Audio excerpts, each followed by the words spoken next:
Salut tout le monde, j'espère que vous allez bien. Aujourd'hui dans cette nouvelle vidéo, on va voir ensemble le Wiko PulpFab 4G. Allez, c'est parti.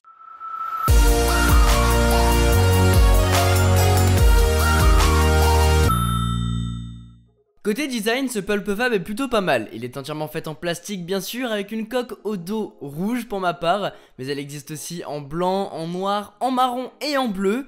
Ce dos a un revêtement en simili-cuir assez bizarre au toucher, mais au final il est plutôt sympa à avoir dans la main, malgré qu'il fasse assez imposant, et donc l'utilisation à une main sera assez compliquée. Il fait 168 grammes pour 8,5 mm d'épaisseur, mais oui, c'est vraiment une affaire de goût ce Wiko PulpFab 4G. Sur le haut vous allez retrouver le port jack 3,5 mm, en bas c'est le micro et le port micro USB pour la recharge, à gauche on n'a rien, à droite on a les boutons de volume et le bouton de mise en veille. Sur la face avant on a la caméra frontale avec une toute petite LED de notification à côté et un haut-parleur. Les speakers sont au dos, d'ailleurs c'est pas tip top comme emplacement, d'autant plus qu'il y a une grosse distorsion au niveau du son. Et plus au dessus c'est la caméra arrière accompagnée de son flash.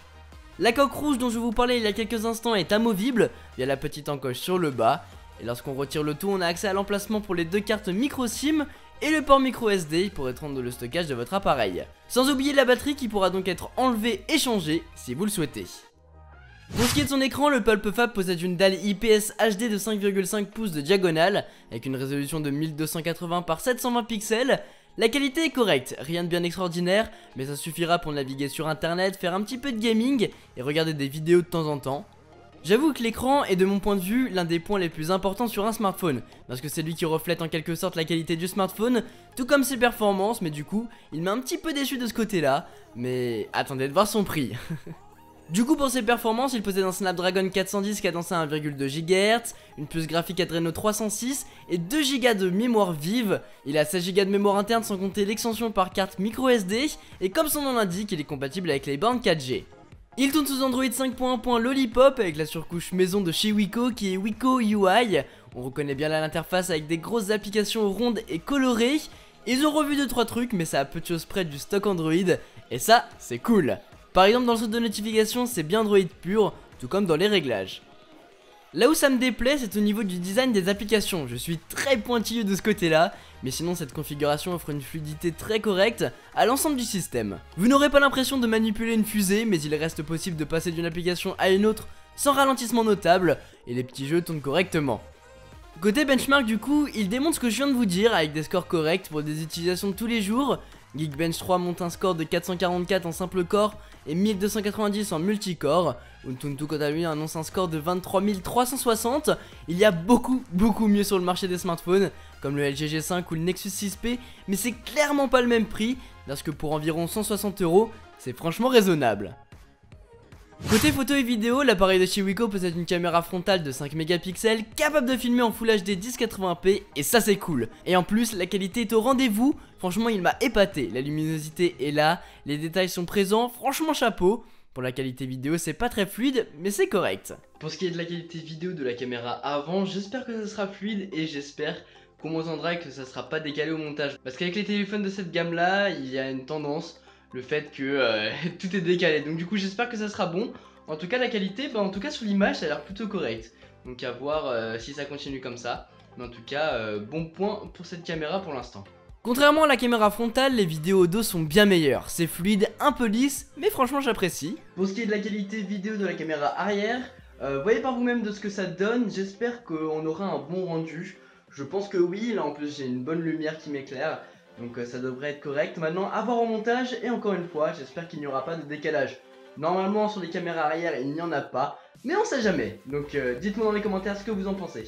Et pour la qualité photo, on est là sur un objectif de 13 mégapixels. Le niveau de détail est des plus corrects, de même que la colorimétrie qui est assez fidèle. Mais j'ai remarqué qu'il faut en général s'y prendre à 2 fois pour ne pas avoir des photos floues.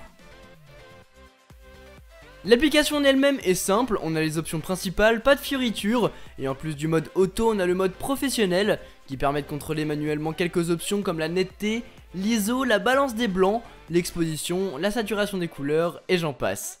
La batterie elle est plutôt costaud, sur le papier elle fait 2820 mAh, mais je trouve qu'elle est plutôt bien gérée et surtout, si votre téléphone est en veille, vous n'allez quasiment pas perdre de batterie, et ça c'est énorme.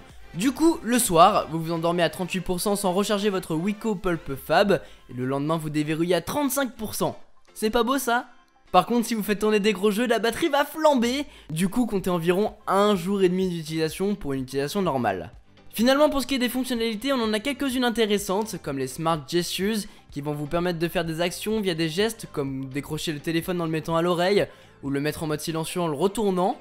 Et on a les Smart Awake, qui sont des off-screen gestures en gros, qui vous offrent la possibilité d'appuyer 2 fois sur votre écran éteint pour le réveiller, ou bien d'ouvrir des applications comme la musique en traçant un M, le téléphone en traçant un C, ou les messages en faisant un S.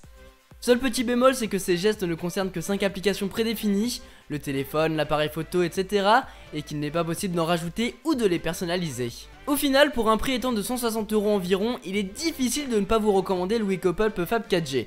Certes, son design ne plaira pas à tout le monde, la définition de son écran pique un peu les yeux, et ses performances système sont correctes, mais rien de bien spécial. Mais par contre, il sait aussi se montrer fluide et réactif à l'usage, bien endurant et très correct en captation photo et vidéo, point qui m'a vraiment étonné.